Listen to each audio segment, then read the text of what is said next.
We need it. Like oxygen. It's why we breathe it. Like water. Like a fox. Like a fox.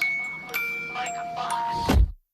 Hey everyone, welcome back to the Women in Tech Like a Boss podcast. I'm here with a special guest today, Dr. Amber Tichenor.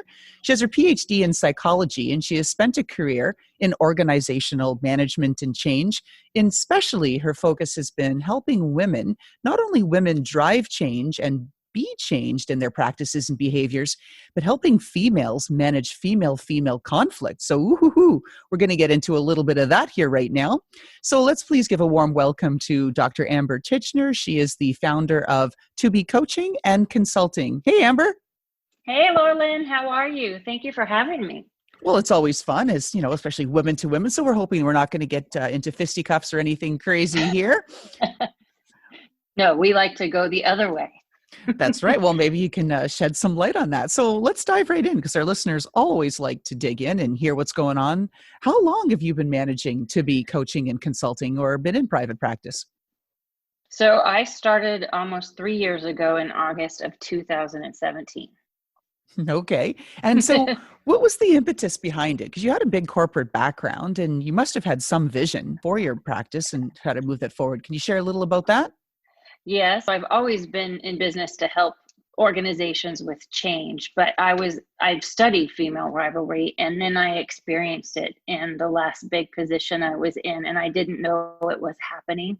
And so that really made me stop and think about what this topic is and how it impacts women.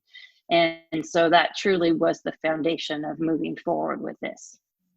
And I've personally experienced it numerous times. Do you think women in general just don't like to talk about it because it's sort of an unsafe and taboo topic? Or do you think anything's behind that? I do. I don't think that it's necessarily they don't like to talk about it. I think that when you are in it, you lose your voice because it's very often not a tangible type of behavior. So it's hard to describe, it's hard to share with other people. And if the woman is very good at what she does, it pushes you down. And so you lose some self-confidence in that process. Can you tell us a little bit about the lives that you're changing and how you're changing them through your practice? Yes, it's women, helping women who have experienced female rivalry know that they are not alone. That is one of the biggest things. And I've had women come and tell me that and thank me for talking about this topic. On the other end, it's also helping organizational cultures. So that helps men and women because often this is a taboo topic within organizations. It's like the big elephant in the room. And so having it out in the open to make it transparent makes it approachable to talk about.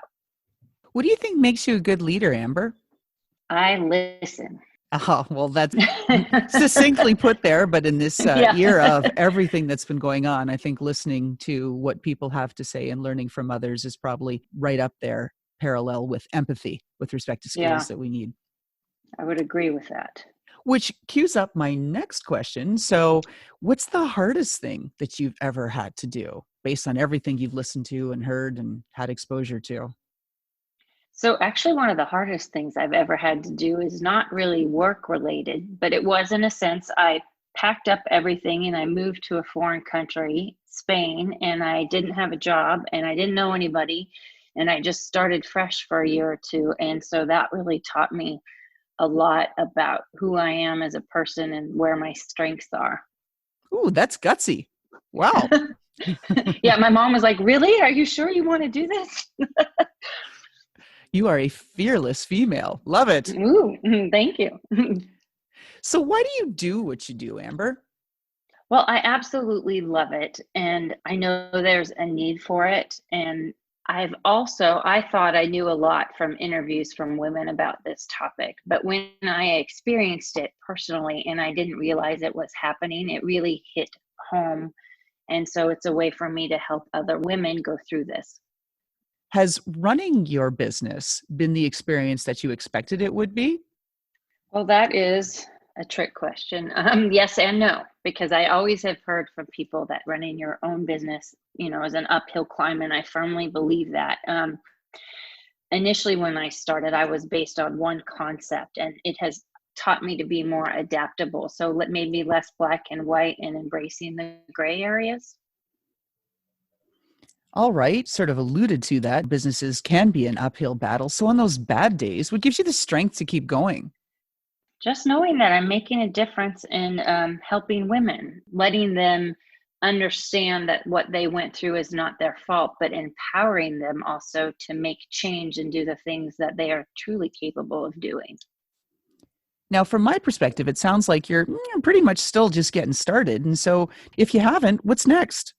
Well, I have a long laundry list, but my next big adventure is completing the book I'm writing. So my goal is to have it finished by the end of this summer, and fingers crossed with a release in the fall. Ooh, excellent. And you want to give us any hints as to what direction that book is going? Yes, it's called Behind Frenemy Lines. So it's talking about female rivalry, but all the ins and outs. And I have a lot of really juicy stories from women who have shared their experience. And I think that will really resonate with a lot of other women. Oh, I'll definitely be buying a copy. So fantastic. We'll be looking for that in the fall. Thank you. What do you wish people did more of or less of? I wish more people took the time to believe in themselves. And the other side of that is to have less of self-doubt and letting their fears take over so they are stuck. If you could change anything from your past, so say I gave you a magic wand, said, Amber, you got to change one thing. What would be different? I guess when I was younger, having more self-confidence. So to be stronger at a younger age and maybe start my business earlier. But, things always work out as they're supposed to be. Well, there's definitely that. And now, given your expertise in understanding female rivalry, what do you think you could have done differently in some of the examples here that you talked about where you were on the receiving end of a female rival? When I was in it, not seeing it shocked me. And that happened more as I was older, not at the younger age. So I think it's having the confidence, though, to have a stronger voice and speak out when I did see it happening, because, it's always happening to some degree socially or in the office, and speaking up for other women. All right. Now, besides your upcoming book, Behind Frenemy Lines, is there another book that you'd like to recommend?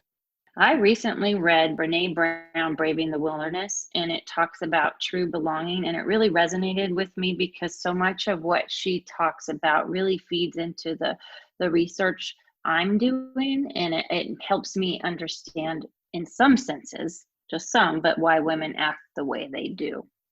All right. Is there anything else that you'd like people to know about you or about To Be Coaching and Consulting, your business? Well, I believe that all women are capable of greatness, and I work virtually or in person, and I offer speaking engagements, workshops, one-on-one coaching, and then consulting in organizations. Okay, excellent. Now I'm going to ask you to share your best tip for the next generation of women. So empowering other women ultimately empowers you, and collaboration over competition for the win every single time. I love that. Collaboration over competition. Indeed. Hear, hear. That's what we need a lot more of these days. Yep. How can our audience help you?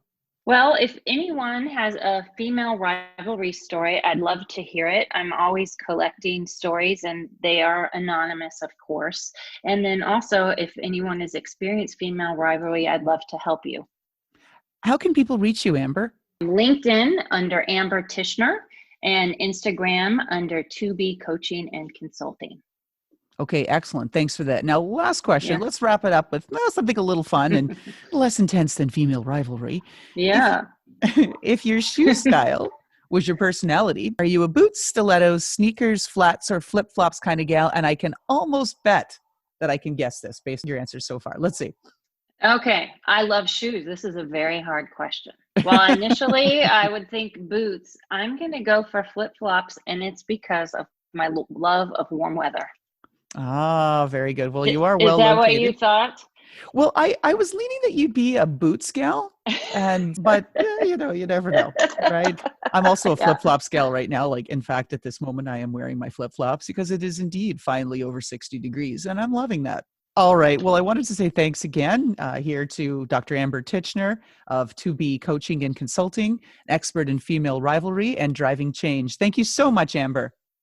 Thank you, Loralyn. I appreciate it. And I thank you for having me on your show. And how about that fantastic intro by Touch Circle?